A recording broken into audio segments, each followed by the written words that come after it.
This is the Lone Crater YouTube. We hope this video helps. You begin by locking the mood and technical frame. Pick a key and a tempo between 60 and 120. This anchors tension. Once set, open your DAW and create a 4 to 8 bar template with master and 2 buses. Next, select 2 to 3 core sounds, usually a pad for atmosphere, a simple lead, and light percussion, so you don't overcrowd the mix. Make sure to work in loop mode. This lets you test variations fast and keeps the main menu vibe consistent. Now you construct the musical core. Start with a 3 to 4 chord progression that repeats cleanly over your 4 to 8 bar loop. Use gentle voice leading so transitions feel smooth.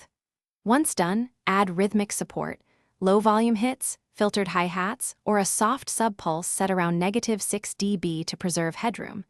Then layer textures, an arpeggio lightly panned, reversed swells, and a low drone to create depth. Make sure to automate a slow filter or reverb send so the menu feels alive without overwhelming the melody. Complete the track by polishing mix and export.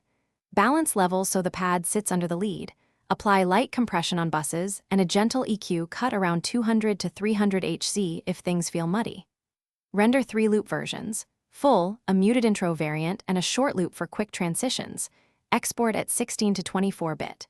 If things go wrong, check for clicks at loop points, resolve CPU spikes by freezing tracks, and if repetition tires you, introduce micro variations every 8 bars to keep interest.